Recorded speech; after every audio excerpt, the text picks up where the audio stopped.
106, এখন আমরা মূল পর্বে যাচ্ছি। দণ্ডপ্রাপ্ত ব্যক্তি থেকে শান্তি বজায় রাখার জন্য জামানত নেওয়ার ক্ষমতা বা মুসলেকা নেওয়ার ক্ষমতা। মুসলেকা নেওয়ার ক্ষমতা কে নিবে? আদালত নিবে। কি কারণ নিবে? কি উদ্দেশ্যে, কোন কারণ নিবে? প্রশ্ন করবেন সবসময় প্রশ্ন থেকে, যে দণ্ডিত দণ্ড দণ্ড হওয়ার পর শান্তি রক্ষার মুসলেকার বিধান কি বা কিভাবে নেওয়া হবে, এবং কোন কোন সেকশন, কি কি কারণে। এই যে দণ্ডিত হওয়ার পর বলতেছে, তাই বলতে দণ্ডিত হওয়ার পর তা দণ্ডপ্রাপ্ত ব্যক্তির কাছ থেকে শান্তি বজায় রাখার জন্য মুসলেকা নিবে কিরকম।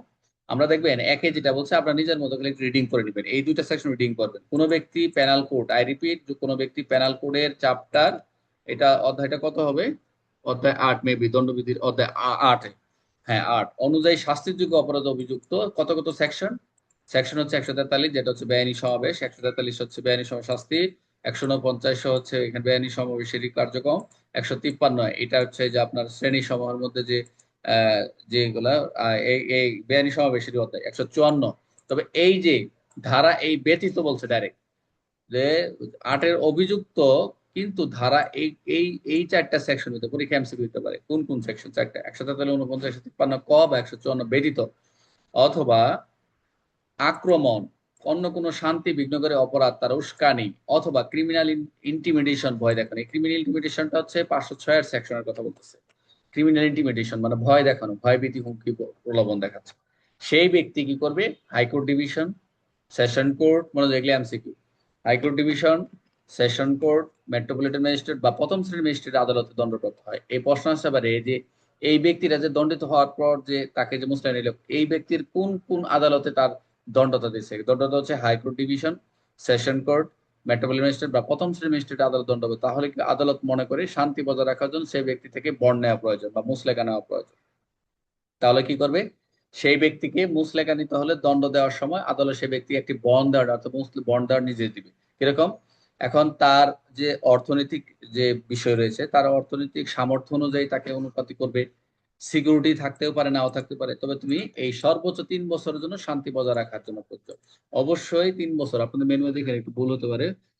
3 বছরের জন্য অনধিক কথা বলছে, এটা হলো এমসিকিউ। এখানে মোটামুটি যে কথাগুলো বলতেছে একটু রিডিং নিবেন, আর অথবা পিডিএফ পড়লে হবে। তাহলে আমরা এটা দেখলাম, কি কি দেখলাম, যে কোন কোন সেকশন ব্যতীত এবং কি কারণে বলছে যে এই কোন কোন আদালতে এটা তাদের কি করবে, মুসলেকা নিবে। এবং এই মুসলেকা নেওয়ার নির্দেশ কে দিবে? আদালত দিবে। সর্বোচ্চ কত বছর জন্য শান্তি রক্ষা মুসলেকা বাধ্য করবে ওই দণ্ডিত হওয়ার তিন ব্যক্তিকে? বছর 3 বছর। তিন বছরই এটা হলো আছে। এমসিকিউ। এই জন্য তিন অনেকে বছর। মুখস্থ করে 106, 3 বছর, 3 বছর না, আপনি ভালো করে বোঝানো হয়ে যাবে ইনশাল্লাহ। আর সেকশন গুলো মনে রাখেন। আর এখানে মনে হয় দুইটা তিনটা পয়েন্ট পরে বলছে যে যদি দণ্ড আপিল বা অন্যভাবে বাতিল হয়, এগুলো আলাদা বিষয়, এগুলো পরীক্ষা আসে না। তবে যে বন্ড দেওয়া হয়েছে শূন্য, এগুলো দরকার নাই। ওইখানে উপর থেকে নেয় যে, তবে এই ধারণা যে অর্ডার দেয়, এই অর্ডারটা একটু দেখেন একটু।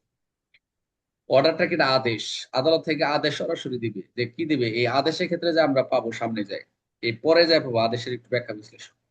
অর্ডার মানে একটা আদেশ, যে আপিল, অর্ডারটা কোথায় দিবে? আপিল আদালত অথবা হাইকোর্ট ডিভিশন রিভিশনে। যদি আপিল আদালতে দেয়, তবে এটা রিভিশন করার জন্য হাইকোর্ট ডিভিশন রিভিশন ক্ষমতা ব্যবহার করবে।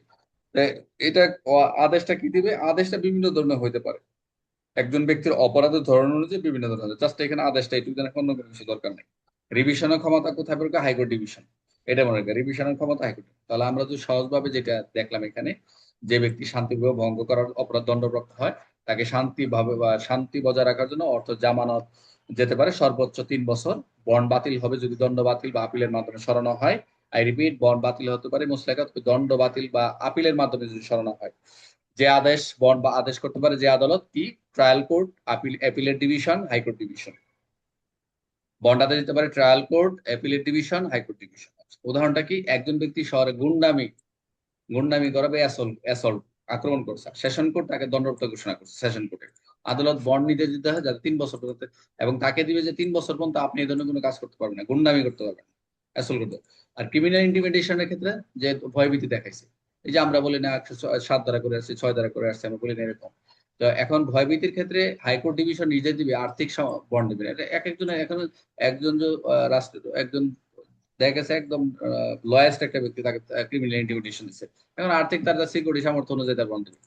পরে দণ্ড আপিলের বাতিল হলে বন্ড শূন্য হয়ে যাবে। পরে আপিলের কি বলছে, দণ্ড আপিলে যদি যায় বাতিল হলে যদি বন্ড শূন্য শূন্য হবে। গুরুত্বপূর্ণ পয়েন্ট কি দেখলাম এই ধারা থেকে, আমরা যেটা দেখলাম যে শাস্তির যোগ্য কোনো শান্তি বিঘ্ন করে অপরাধের জন্য বন্ড নেওয়া যাবে। অর্থনৈতিক সামর্থ্য অনুযায়ী বন্ড নির্ধারণ করবে বা ধার্য থাকবে, সর্বোচ্চ সময় সে 3 বছর। দণ্ড বাতিল হলে বন্ড শূন্য হয়ে যাবে। আদেশ দিতে পারে কি trial appellate high court division. MCQ যা আছে একটু পড়ে নিবেন, এখানে যা যা পড়ছি কত, এই যে 106 ধারা অনুযায়ী সর্বাধিক কত বছর পর্যন্ত হতে পারে, 106 3 বছর। অনুযায়ী সর্বাধিক বন্ড সর্বোচ্চ কত বছর, 3 বছর। একটু লাইনে থাকেন। এই ক্লাসে প্রেজেন্ট কত নাজমুল, দেখা যাচ্ছে? 28 জন স্যার। আচ্ছা ঠিক আছে। আচ্ছা, এখন একজনকে প্রশ্ন করব।